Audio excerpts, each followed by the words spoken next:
Notre Dame's top wide receiver prospect left on the board, committed to the LSU Tigers on Saturday. And that capped off what's been a really rough stretch for the Irish on the recruiting trail as of late. So where do they go from here? That's coming right up on Locked On Irish.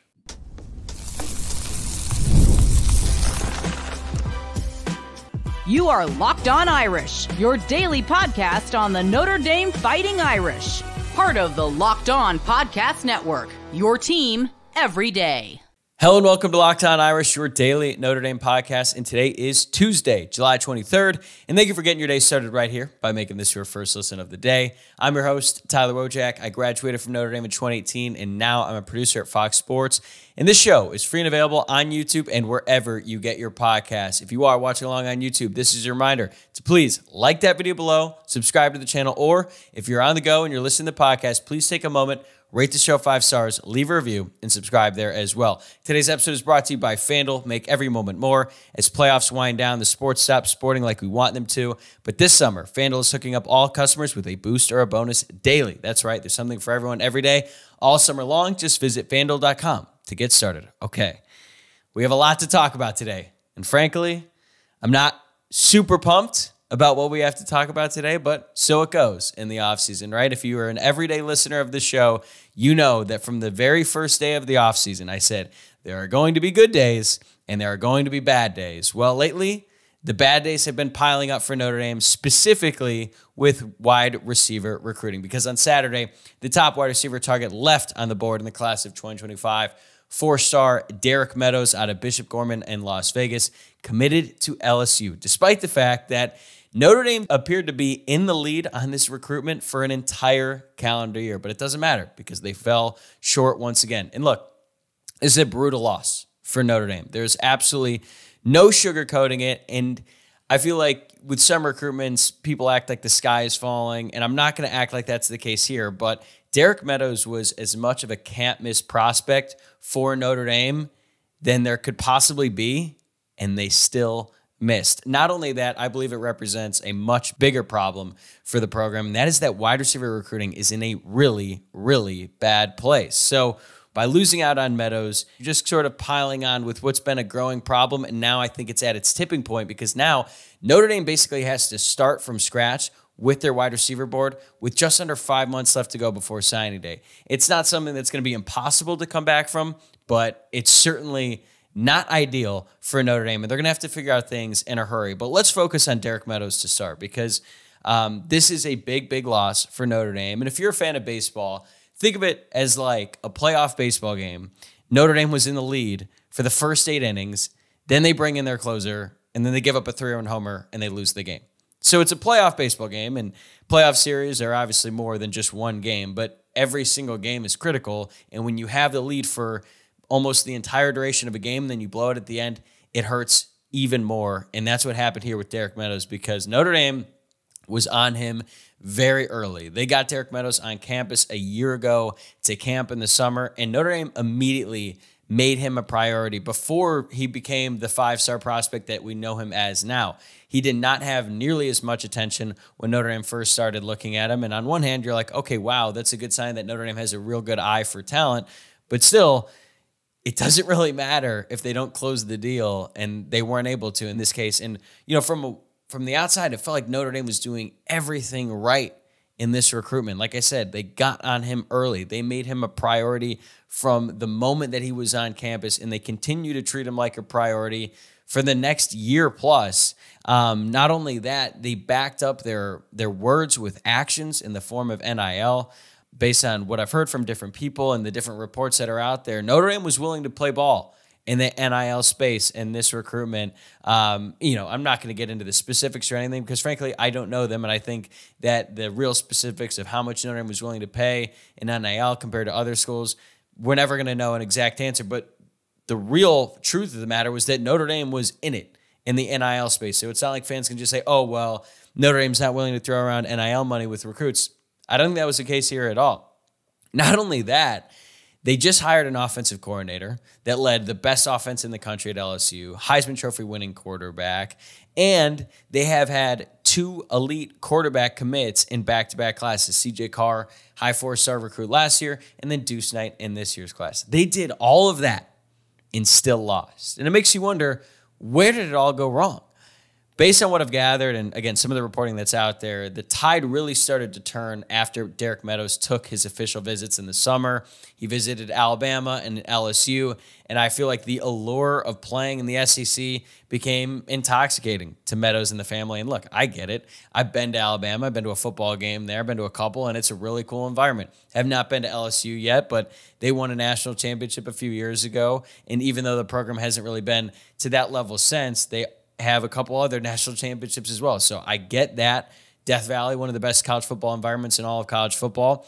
But in addition to just playing in the SEC, both of those programs have produced NFL wide receivers at a greater clip than pretty much every other school in the country outside of Ohio State. Like, if you want to be developed as a wide receiver, Alabama and LSU certainly have a much more proven track record compared to Notre Dame. But all that being said, even if Notre Dame took a step back after the official visits, they fought like hell to get back in the race, and they did. I think that the Notre Dame coaching staff pursuit of Derek Meadows is a big reason why Derek Meadows pushed his commitment back a week, because if you remember, he was actually supposed to commit the Saturday before this last one. Then he moved it back a week before he ultimately made his decision and committed to LSU. So I don't think it was due to lack of effort with this Notre Dame coaching staff, but still, if you put in a ton of effort and it doesn't equal results, then all that effort doesn't really matter all that much. Like, I could spend hours and hours and hours studying a textbook for a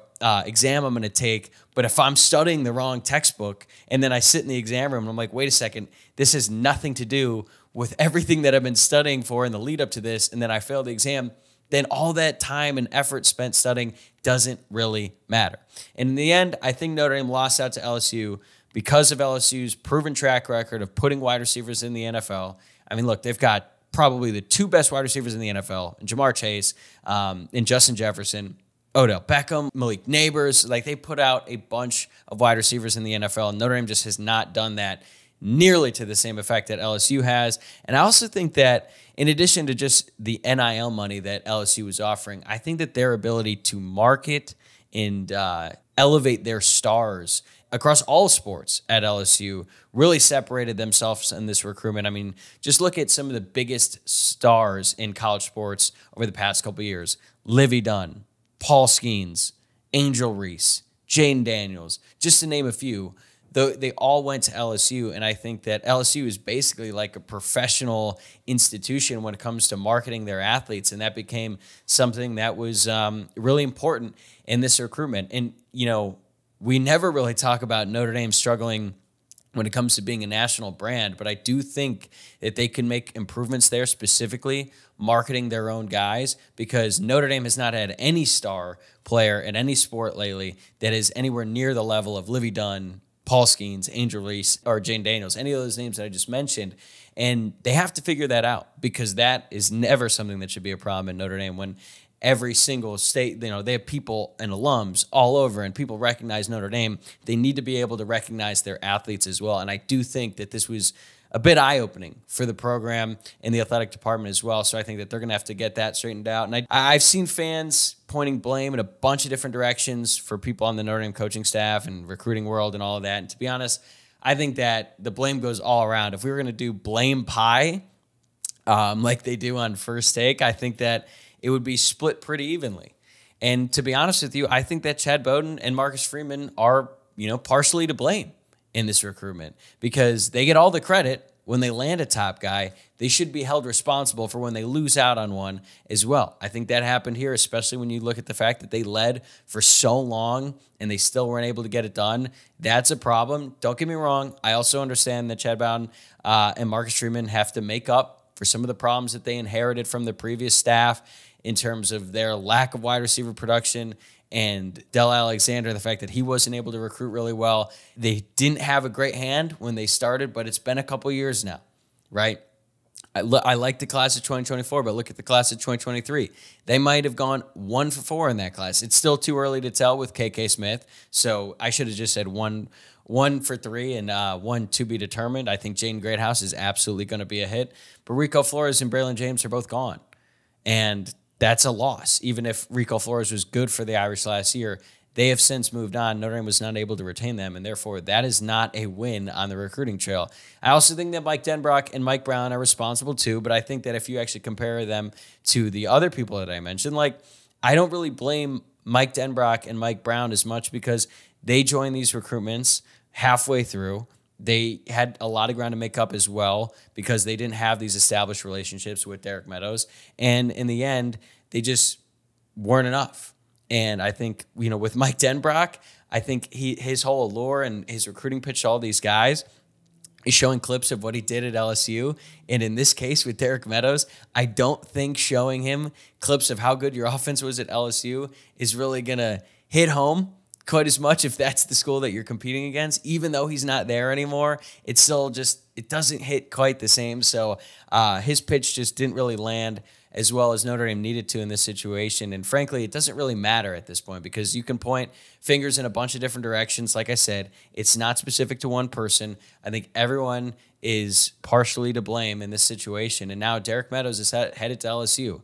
And Notre Dame fans are going to have to deal with it. The fact that Brian Kelly is the head coach over there. He won a recruiting battle over Marcus Freeman. I know that fans are going to love to hear that, but that's just the fact of the matter in this situation. And the problem with all this isn't even really specific to Meadows because he's not the only wide receiver recruit that Notre Dame has missed on in this cycle. The state of wide receiver recruiting is in really rough shape right now, and it needs to be fixed in a hurry. More on that right after this. Today's episode is brought to you by FanDuel. I love sports. I love them so much that I never want them to stop.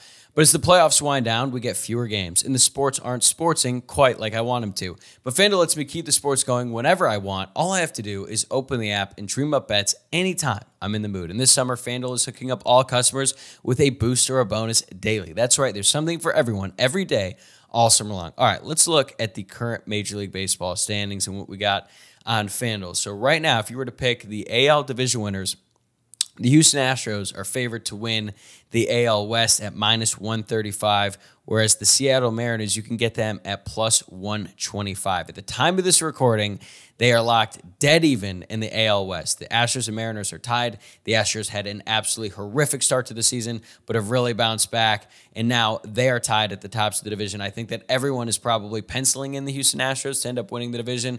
They've been the premier baseball organization over the past decade, really, despite all the cheating scandals and stuff like that. So I think a lot of people are going to pick the Astros. Well, you know what? I'm going to take the Mariners to finish this season out as the division winners, and I'm going to take them over the Houston Astros. Now, just visit FanDuel.com and start making the most out of your summer. FanDuel, an official sports betting partner of Major League Baseball.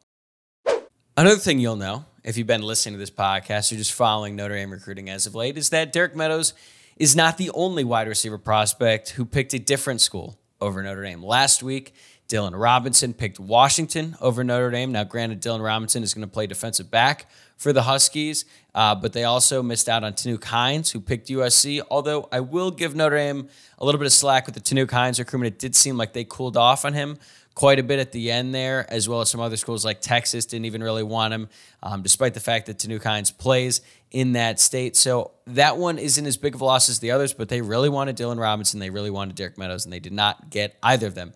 Looking beyond that, they also offered wide receiver John Anthony Hall very late in the process, but he opted to go to Stanford instead. The John Anthony Hall recruitment was weird because Hall is from Indiana, but Notre Dame was not really looking at him at all until very recently. Then they offered him a scholarship, and it felt like they were right there in the race.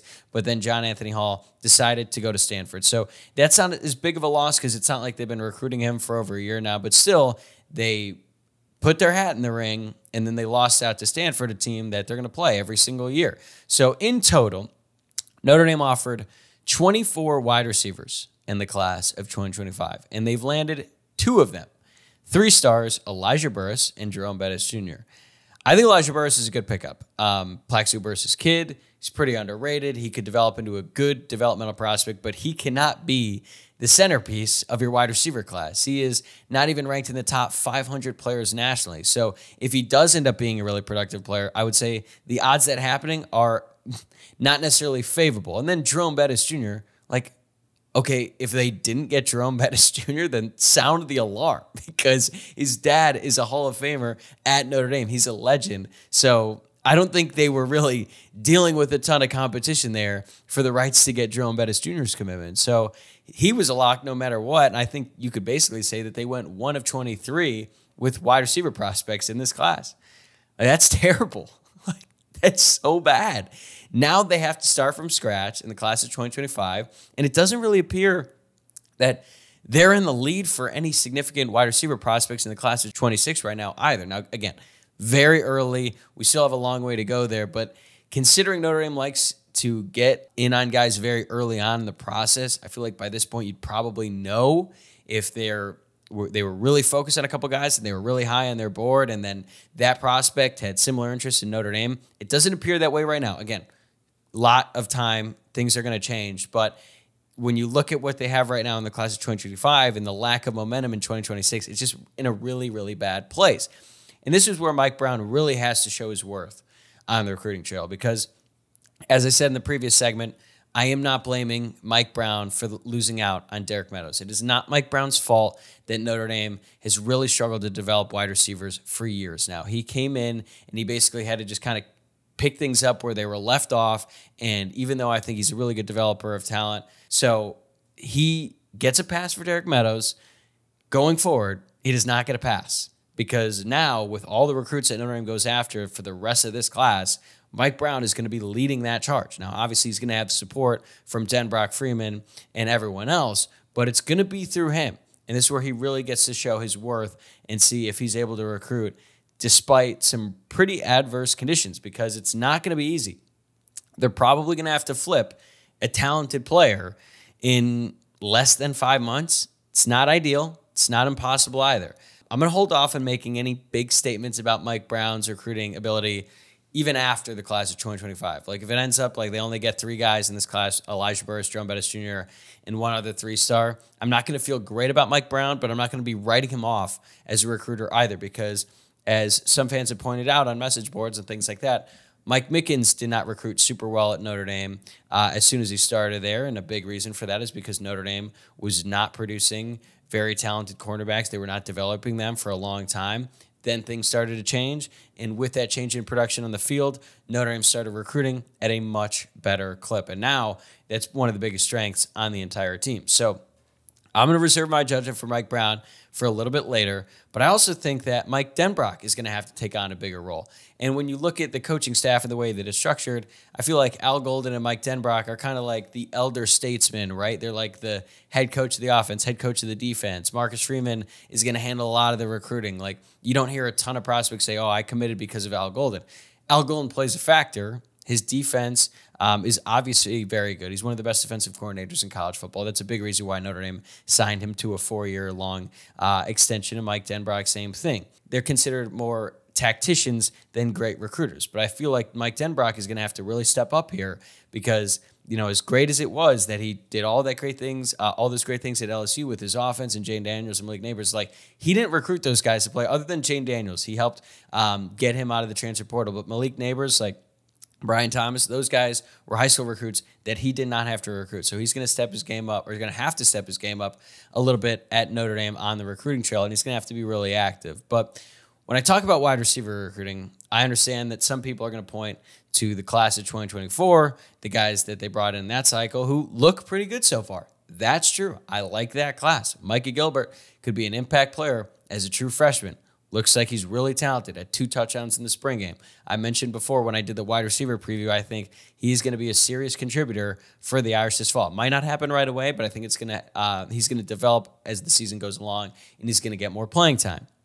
Cam Williams, really highly rated prospect coming out of high school. Notre Dame got his commitment very early on in the process. He stuck with him, and it doesn't seem like he's going to be a huge factor on the team his freshman season because he's pretty raw and has a lot to learn about when it comes to playing the wide receiver position at the college level. But still, no reason to write him off. I think he could end up having a very, very good future at Notre Dame. Logan Saldate was a lower-rated prospect, more of a developmental guy who some people are saying is drawing immediate comparisons to Chris Fink, could even be a better Chris Fink type of player in the slot, which would obviously be very good for Notre Dame. So there's a chance that they hit on all 3 guys. But we also should learn from what happened with Notre Dame's last cycle when we were talking about Braylon James and Rico Flores and Jane Greathouse and KK Smith as potentially 4 hits in the class. Well, 2 of those guys have already left. And I'm not saying that, Cam Williams or Gilbert or Saldate are going to leave after this season, but wide receivers transfer more than any other position, or I guess I should say wide receivers transfer as much as any other position in college football now in the transfer portal era. So that is something you're always going to have to keep in mind whenever you sign these guys. It's like, okay, great, you have them. How long can you keep them? And there is always the transfer portal that Notre Dame can utilize as well. They can go into the transfer portal and get guys. They certainly did that this offseason with Chris Mitchell, Jaden Harrison, and Bo Collins. Those guys need to produce at a really high level this year because they really need to prove to these recruits, both at the high school level and guys who are entering the transfer portal, that you can come to Notre Dame, play wide receiver, and be really successful. Because as bad as the state of wide receiver recruiting is right now, it could get better. And it could get better in a hurry. But what Notre Dame is going to have to do is really prove that those guys who currently play a position for Notre Dame are able to contribute and are able to develop into future NFL players. Once you do that, you're going to start to open the eyes of a lot more prospects from around the country, and all of a sudden, Notre Dame is going to become a lot more attractive of a destination if you're a wide receiver, and then they will start fixing this problem that has really plagued them for years now. So now that Notre Dame basically has to start from scratch with its wide receiver recruiting, they only have 5 months to go before signing day. How can they salvage the position in this class? That's coming right up. So pretty much from the moment that Derek Meadows announced his commitment to LSU, a lot of Notre Dame fans were asking the same question. Okay, who's next? Who could they go after next? And frankly, nobody really knows right now, at least no one on the outside. I'm sure that the Notre Dame coaching staff has some idea, but they really put all their eggs in these baskets, and they went 0 for 3, right, with Meadows, Robinson, Hines. I guess you could count John Anthony Hall on that as well. They really focus all of their attention on getting those guys, and they weren't able to get a single one of them. So now they're probably going to have to start by creating a big, long list of wide receiver prospects from around the country in the class of 2025, probably like around 100 guys, right? Then they're going to have to reevaluate all of them, get a good understanding of where they stand with all those different prospects, and then they're going to have to fine-tune that list down to about probably like a couple dozen, maybe more, right around the start of the high school football season, which is rapidly approaching, by the way. It's July 23rd, and the high school season starts for most schools around the country in about mid to late August. So over the course of the next month, they have their work cut out for them trying to create this list of wide receiver prospects and then narrow it down so it's an actual reasonable number of people to try to recruit. And then from that point on, coaching staff is basically going to have to put on like the full court press on guys as they're playing out their senior year. And something that I think is kind of gets lost now in the modern era of recruiting is that there are plenty of prospects from around the country at any position really who don't really develop into college-ready prospects until their senior year. Like, kids grow throughout high school at different rates. You could have some kids who are basically done growing by the time that they're sophomores, and then they explode on the recruiting scene, and then they're 5 stars very early on, and then there's some late bloomers. Like, it happens all the time. And Notre Dame is going to have to recognize those late bloomers and really capitalize on those prospects, because there are definitely going to be a few of those guys who are completely off the radar now, then they end up absolutely lighting it up their senior year, then they get a bunch of new attention from all these schools. Notre Dame is going to have to come into those situations and win. They have to do it. Like, no excuses now. And for most schools, that's more of like a luxury prospect. If you're kind of already got, 2 or 3 wide receiver prospects, and then you see this guy develop, maybe he's near the school that you play or near the campus, and then they land those guys. It's like, oh, that's a nice addition. Well, Notre Dame doesn't have that luxury right now. And as Jamie Uyeyama from Irish Sports Daily pointed out in a really good piece, 38 of the top 50 receivers in the composite rankings are currently committed. 77 of the top 100 wide receivers are also committed. So Notre Dame is going to have to flip at least one guy, most likely, unless they go the full developmental route and try to find some real diamonds in the rough there, who they think can end up being good players. But I don't think that's going to excite anyone, really, if they sign more guys who are outside the top 500 nationally, because they've already got 2 of them, and Elijah Burris and Jerome Bettis Jr. So if they want to get some blue chip guys, they're going to have to flip them. And I know that some people say, oh, recruiting rankings don't matter. Well, they matter a lot, especially at receiver, because as Jamie also pointed out, 2/3 of the wide receivers drafted in the NFL in this most recent NFL draft were blue chip recruits. So they have their work cut out for them. They're going to have to work to flip guys who are already committed to schools. They're going to have to answer the question, well, why didn't you recruit me before? Why did you come into this recruitment at the final stage of the process? And they're going to have to explain. They went after other guys and they missed. It's going to be a problem, but these coaches, they've dealt with these situations before, and even though it's a really tough spot for them to be in, they can still come through here in the end and get a couple guys and salvage the position in this class. Because if you look at the class of 2025 as a whole, it's still really solid. But the wide receiver position is a very, very clear problem. We've kind of alluded to it. Like, I've talked a lot about recruiting in the offseason, and every time we talk about the class as a whole, the strengths and weaknesses, the wide receiver position has always been one that has been like, it's not looking too great there. Now, it could change, if Notre Dame adds Derek Meadows or they get Dylan Robinson, if they get one of those guys that they're really high on, then the position would look a lot better. But now that the dust is settled, they didn't get a commitment from any of these guys after they made their announcements.